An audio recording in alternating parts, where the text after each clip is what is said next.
My name is Marina Matosec, and I'm the same as Petar, who was first today, from University of Zagreb, Faculty of Economics and Business. And my presentation today will be about how fiscal policy affects consumers' mood. Okay, so here's the outline of my presentation. So after a short introduction, I will say something more about the general topic of this research. And I would like to connect fiscal policy, consumer confidence, and general economic trends. Afterwards, I will say something more about the empirical analysis. I will show the results, and of course, in the end, I will conclude. Okay, so let's start with the introduction and motivation part. I would actually like to start with one of the quotes that actually motivated me to do this research.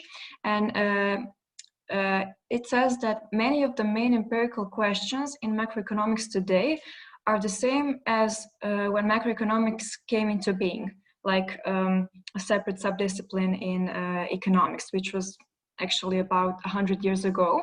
So regardless of the fact that many of the macroeconomic topics and problems have already been widely discussed, I really see that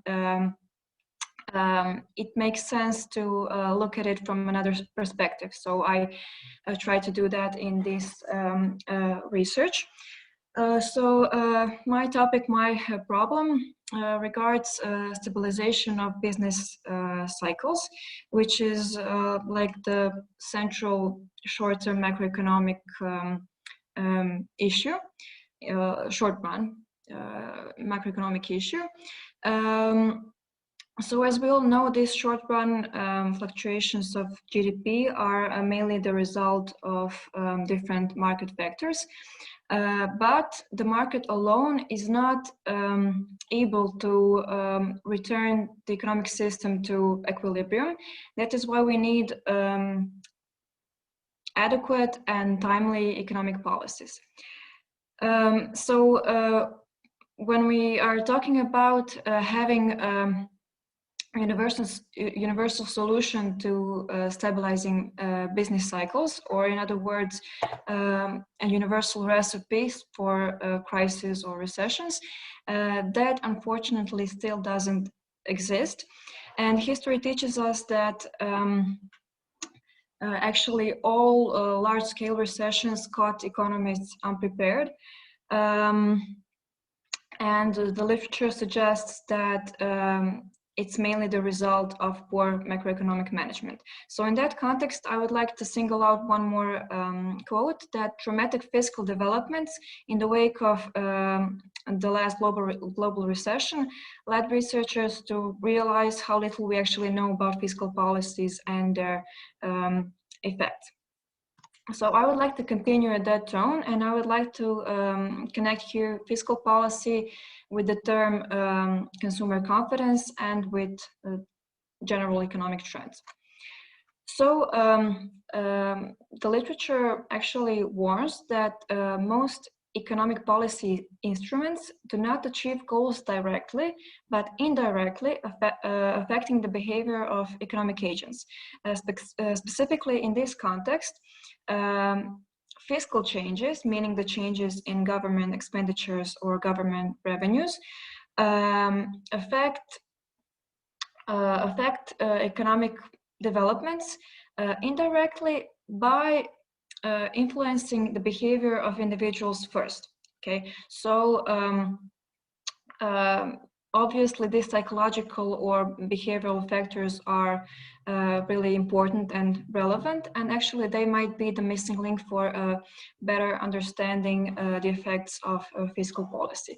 And one of the direct advantages of including these behavioral factors or variables are the opportunity to model the behavior of real individuals in a society, rather than some made-up individuals who are by assumption perfectly rational, identical, and so on. And in return, we can attain maybe more realistic models.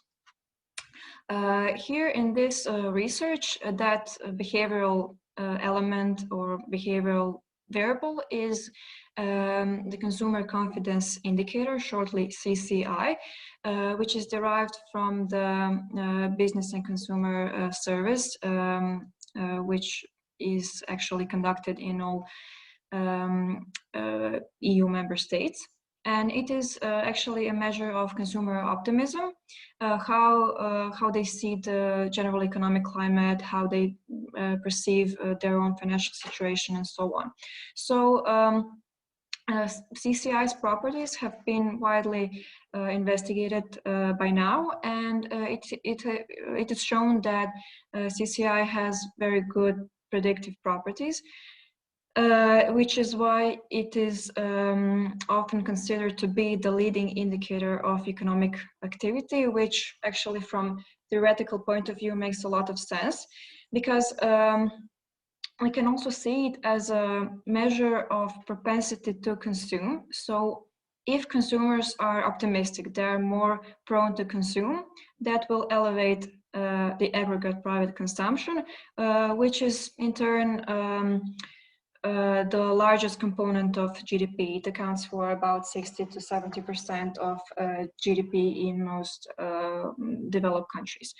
The question is, does this indicator contain autonomous predictive ability? Does it contain some additional information not contained in any other macroeconomic indicator?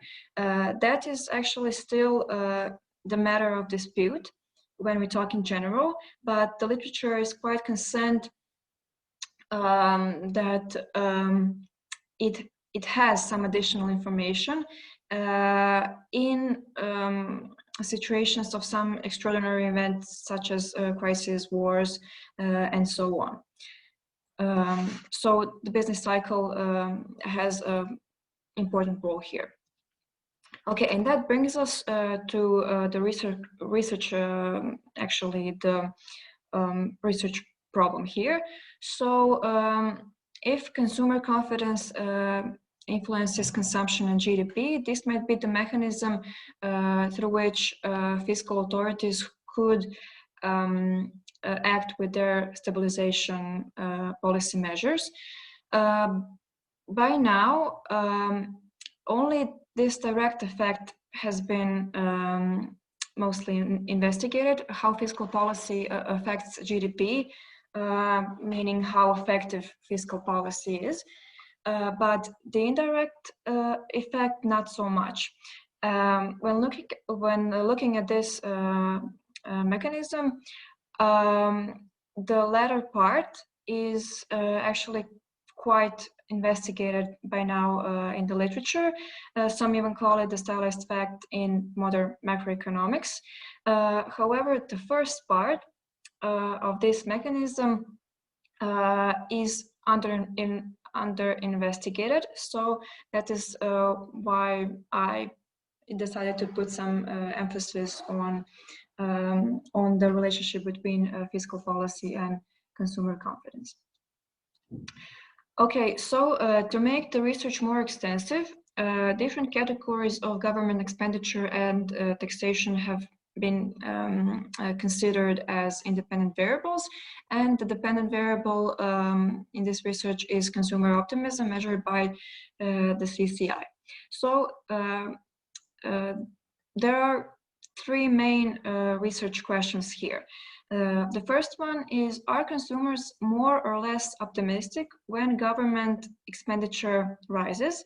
The same with taxes. Are consumers more or less optimistic when taxes are higher? And the third question is there any asymmetry when the business cycle phase is accounted for? So is there any asymmetry in the results? So something more about the empirical analysis and the model.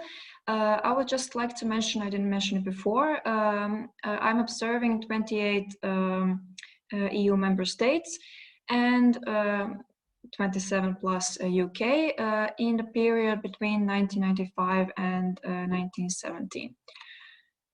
So here is something more about the model. So as I mentioned, here we have both temporal and spatial component.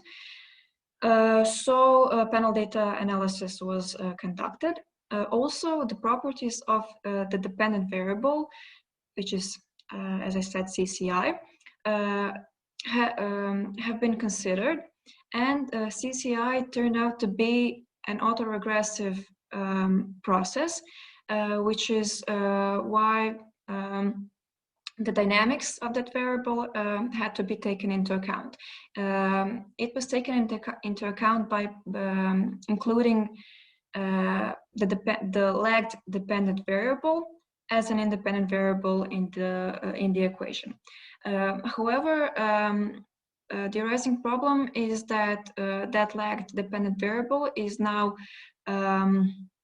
actually correlated with the alpha, which is individual specific effects, and that correlation should not be ignored.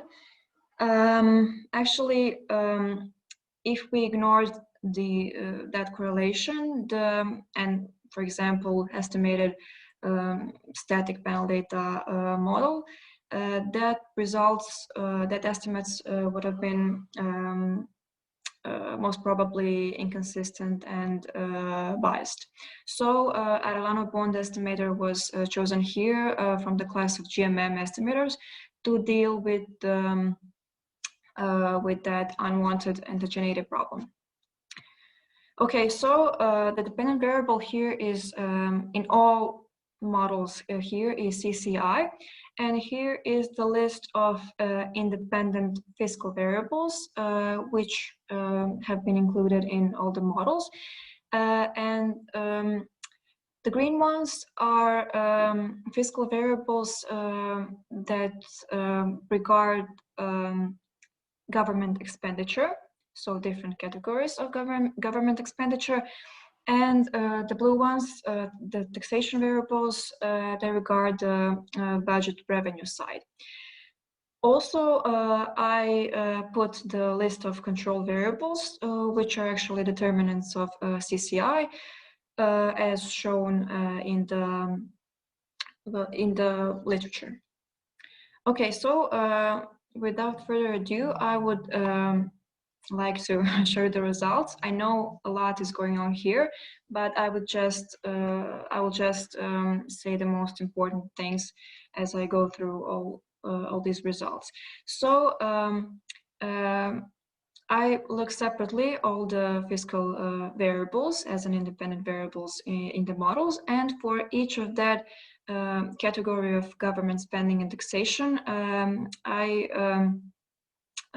actually singled out 10 specifications.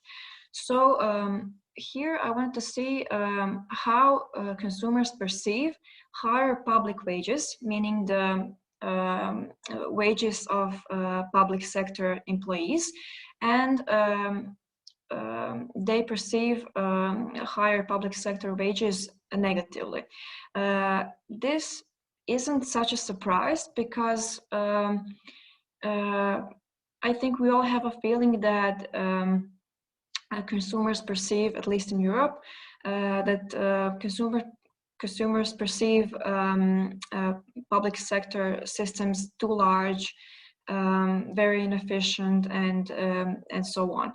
So that doesn't necessarily mean that people would like to see massive layoffs of public sector employees, but maybe they would like to see a more efficient, a restructured public sector, and something like that. So something maybe like what Estonia did during the Great Recession. They actually restructured their public sector and they shrinked it in a way that they rehired public sector employees in the private sector. Okay, so we can go to the next variable, welfare. This variable, I think it was convenient to call it welfare as it contains expenditure on healthcare, social protection, and education. So some of the categories that might increase the general well-being of individuals. So I was a bit surprised when I saw that higher welfare expenditure negatively influences consumers, their confidence, because it is something that should be useful for them. However, the effect is negative, which is actually the explanation could be that individuals, consumers, they just do not trust their governments and the way they spend their money, no matter what categories of spending it's about. Okay. So the next fiscal variable is public investments, and here I actually expected both signs, both positive and negative signs would make sense to me. However, the sign is negative, and I think it is because sometimes we, like consumers, all of us, sometimes we are actually short-sighted, and we do not take into account the fact that it takes some time for some public project to be completed, and that the results of some public investment will be seen sometimes later. Okay, so also in minds of consumers, public investment expenditure is often something that's related to some corruption scandals, affairs, and so on. So it's not that of a surprise that the effect is negative. We can continue with the three taxation variables. So here we can see that the effect of higher taxation of labor, meaning mostly income, affects consumers in a negative way, which is by no means surprising. So if there are higher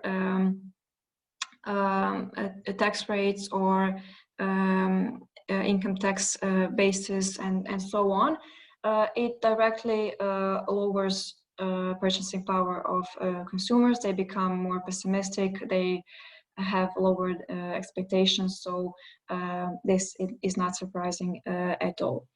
However, I was surprised to see that more taxes on consumption, the effect is not significant. However, although it's something that's maybe not what I expected, this result is very similar to a result, one result from the literature, where these authors they found that the VAT doesn't have a significant effect on sentiment as well. So it is a tax that is from this consumption group of taxes. Okay, and the last variable I wanted to show you is the taxation of capital. Here the effect is also negative. I was a bit surprised here because that group of taxes, the taxation of capital, it is not something that is directly connected with consumers. So it's not like their income or consumption that is being taxed. However, they find it, they perceive it negatively, and I think it is because people more and more think that entrepreneurship and the private sector in general are the drivers of economic growth and development. And actually, European Commission conducted successive surveys and about that, and actually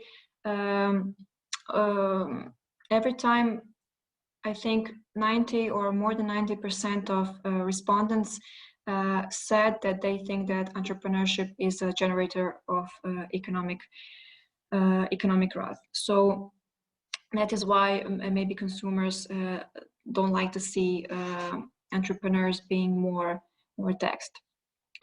Okay, and the last question that needs to be answered is about the asymmetry. So I wanted to see if it's true that in times of crisis, consumers may be led by emotions such as fear, anxiety, surprise, and so on.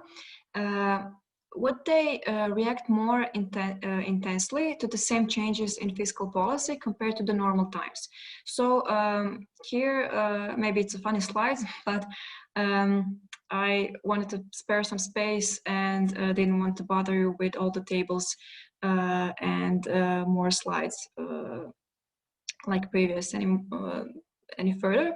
So here we can see in this central column, it's actually the results discussed a bit before, and in the last column of the table are the results for that third question. So the question about is there asymmetry regarding when the business cycle phase is accounted for.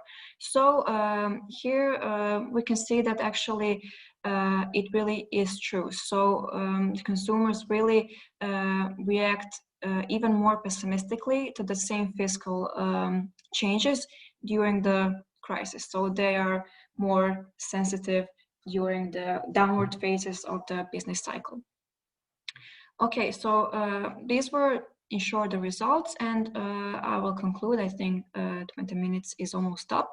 So this research tackled 3 issues. So I wanted to see what were the valid determinants of CCI in the European Union. Also, what is shown is that the effects of increased government spending and taxes on consumer confidence in the EU are mainly negative. Not all, but mainly negative. And also there are asymmetric effects of changes in fiscal policy depending on the phase of the business cycle. So there are some implications for fiscal policymakers. They obviously need to create a combination of policies that consumers won't perceive negatively, pessimistically, because it would lower their expectations and discouraged personal consumption. We, of course, do not want that. However, all the results should be taken with some caution because fiscal authorities should also take into account the circumstances, especially the circumstances which are connected with the potential existence of high public debt. So the direction and character of fiscal policy should vary depending on the level of public indebtedness.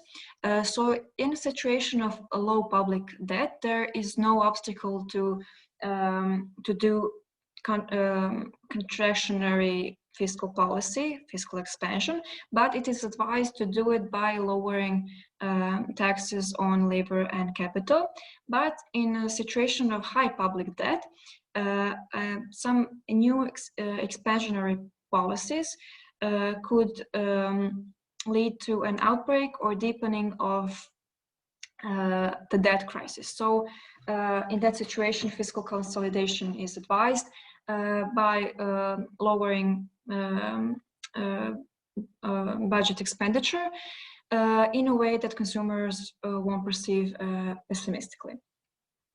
And to conclude, I would just like to mention in the end that policy measures by themselves are, of course, very important, but also the way of presenting those measures to the public is important as well. So the public always wants transparency. They want to know what government's plans to do exactly and so on. So although sometimes it is impossible to avoid that collective pessimism, with adequate, timely, well-balanced, transparent, communicated measures, we can give consumers an idea that government is competent, and we can in that way annul some pessimism and maybe in that way speed up the economic recovery process. So, okay, that is it. Thank you for your attention. Gracias. And if you have any questions, I'm here. Thank you, Marina. Well, we have 2 or 3 minutes for questions or comments. ¿Puedo hacer una preguntita? Sí. I think that your exercise is very interesting, especially the recession results. And I was wondering, you could interact low levels of activity or high unemployment.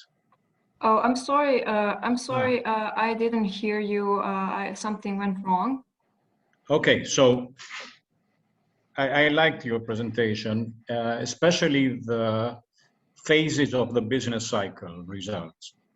But I was wondering, suppose you interact the level of debt with the business cycle situation with government spending, because let's put it this way, deep recession, high spending, high debt,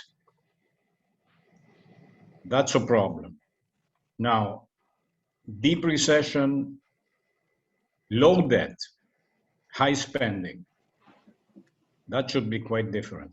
I have in the logic of things.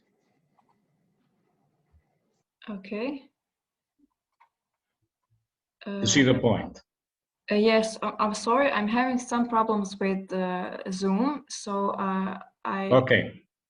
I'm sorry. Okay. I'm terribly sorry, but could you repeat your question? No, it's very simple. I mean, okay. Suppose you're in a deep recession and you have low debt. Okay. What would be the advice? Expand. Yes. Suppose you are in deep recession and you have a very high level of debt. Okay. What would be the advice? Well, okay, if we are in a recession and there is high debt, it was on a slide a bit before. So in that case, we cannot act expansionary. That's the point. We should act contractionary in a way that we lower government expenditure in every category that for every category that consumer perceive it would be positive to lower that that expenditure. So we've seen that higher expenditure on actually many categories. I also have some other categories of government expenditure. So most of them, most of that expenditure, the public sees pessimistically. So if we lower that expenditure, they would be actually more optimistic. That's actually the point. Okay, so if they're more optimistic, they would maybe be more prone to consume. They would